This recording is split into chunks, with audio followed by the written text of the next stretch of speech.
One of the questions I invariably get from people who attend our training courses, whether it be online or in a classroom, or the conferences that we deliver, is why do we deliver the information, particularly in presentation pack format, in the way that we do?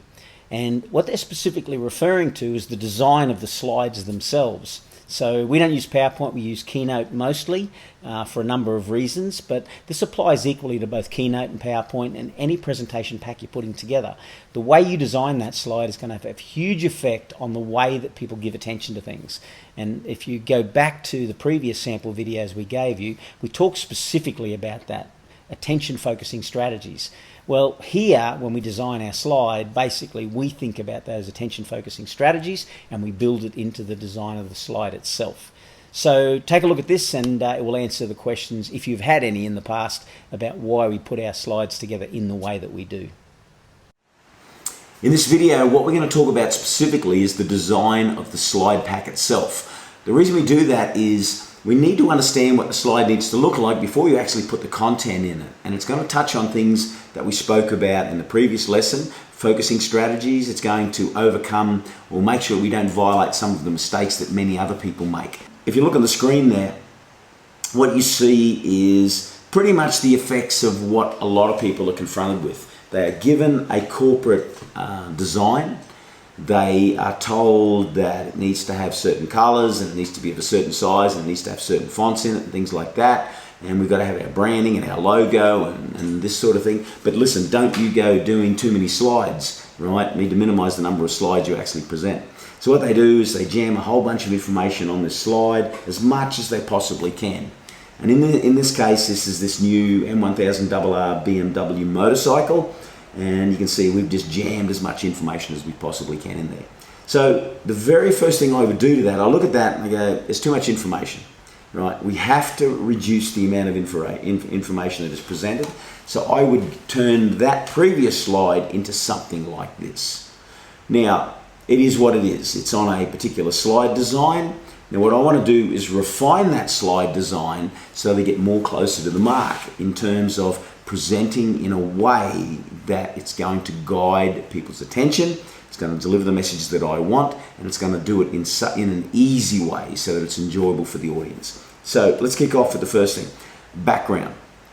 You know, what background do you actually use? We think about backgrounds quite frequently, particularly when we're doing video work or we're doing conferencing work and things like that. So when we used to do our advanced leadership boot camp, it was a big conference. It was run over 5.5 days. We would have a stage and we would have a black curtain background and we'd think very carefully about what we wore. The reason for that is the background is not the thing you want people looking at. You want people looking at the things that you want them to look at. And if you're doing public speaking, it's the presenter. You want them to look at the person here. So similar to what we've got here, we've got me talking, we've got very little stuff sitting here. We've got a light positioned over on this side of the room, and behind us we've got a dark curtain. And that is so that the background makes it easy for us to communicate to you in a way that you give attention to the things I want you to give attention to. So the background's important. Now what about background for a slide pack? If you look at the screen, is it hard or easy on the eyes? This, right? So you've got a white background with a dark font on top of it. Or this, hard or easy on the eyes. The important thing to recognize is that when I go to the white background with the black font, that's much harder on the eyes than is the dark background with the light font. And there's a reason for it, because I did some research on this. Black absorbs all the colors of the visible spectrum and reflects none of them to the eyes. The reason this is important is I don't want you being drawn to the background. I don't want you to go to the background of the slide here. I want you to get the message, and the message is in the writing. So the black absorbs the light and doesn't reflect it, while the white reflects the colors of the visible light spectrum to the eyes. So you're more likely to get better contrast, right, with a dark background than a white background. Just look at the screen here. Is this the best contrast? Right, got a logo on the right hand side, got some writing on the left hand side, or is this one going to give you better contrast? Well, it's very clear to me The dark background with reflected light from the messages that you want is the one that gives you the contrast that you need to deliver your message to people. So my recommendation is just go straight black, right? Black backgrounds. You know, the point we would leave you with when it comes to background is this: dark background. But like I said, I'm the person who will utilize a jet black background because that is the most neutral shade of all, and it's the one that reflects the least amount of light. The example I kicked off with, this is where I got to. I took all that information out and put it into this slide, so it's a little bit more simpler, but all I'd simply do to apply this is I would just flip it.